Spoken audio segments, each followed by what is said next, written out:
wasn't having much luck. Just a few doors slammed in my face, and one dog who took a nice sample of fabric out of my pant leg. I'd been giving the private investigator thing a try for about 6 months. It wasn't working out too well. Finally, I found one woman who would admit to seeing what happened. After she described what she had seen, she asked me if there might be a few bucks in it for her. I told her she would have to take up that matter with Mr. Utley. I left her his card. Lane Utley, attorney at law, specializing in personal injury, workers' compensation, automobile accidents, slip and fall, medical malpractice, defective products, alcohol-related accidents, criminal defense. With his address in the Sioux and his phone number. She squinted at the tiny letters, all those words on one little business card. "I'll call him first thing in the morning," she said. I didn't feel like driving all the way back to Lane's office to drop off my report, so she'd probably call him before he even knew who she was, which would confuse the hell out of him, but I was cold and tired, much in need of a drink, and already late for my poker game. The Glasgow Inn is supposed to have a touch of Scotland to it, so instead of sitting on a stool and staring at your own face in the mirror behind the bar, you sit in an overstuffed chair in front of the fireplace.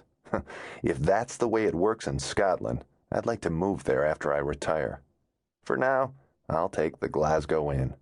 It was like a second home to me.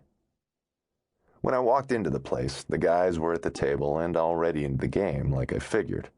Jackie, the owner of the place, was in his usual chair with his feet by the fire. He nodded at me, and then at the bar.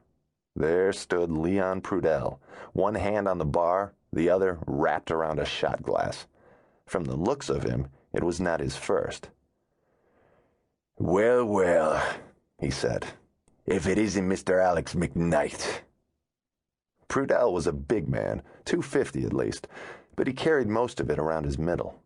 His hair was bright red and was always sticking out in some direction. One look at the guy, with the plaid flannel shirt and the $100 hunting boots, you knew he had lived in the Upper Peninsula all his life. The 5 men at the poker table stopped in mid-hand to watch us. Mr. McKnight, private eye," he said. "Mr. Big Shot himself, eh?" With that distinctive Yooper twang, that little rise in his voice that made him sound almost Canadian. There might have been a dozen other men in the place, besides the players at the table. The room fell silent as they all turned, one by one, to look at us, like we were a couple of gunslingers ready to draw. "What brings you all the way out to Paradise, Prudell?" I asked. He looked at me for a long moment. A log on the fire gave a sudden pop, like a gunshot. He drained the rest of his glass, and then put it on the bar. "Why don't we discuss this outside?" he said. "Prudell," I said, "it's cold outside. I've had a long day." "I really think we need to discuss this matter outside, McKnight." "Let me buy you a drink, okay?" I said. "Can I just buy you a drink and we can talk about it here?" "Oh, sure.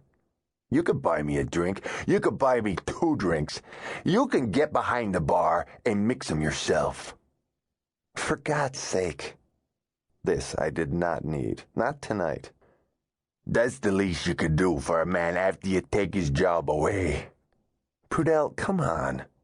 "Here," he said. He stuffed one of his big paws into his pockets and pulled out his car keys. "You forgot to take these, too." "Prudell."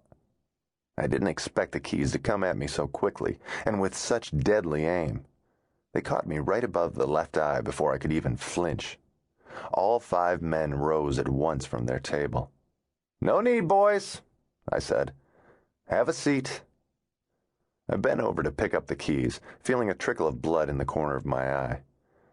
"Prudell, I didn't know you had such a good arm. We could have used you back when I was playing ball in Columbus." I tossed his keys back to him.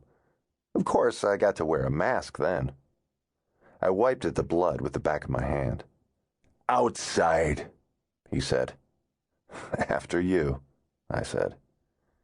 We went out into the parking lot and stood facing each other in the cheap light. We were alone. The pine trees swayed all around us as the wind picked up.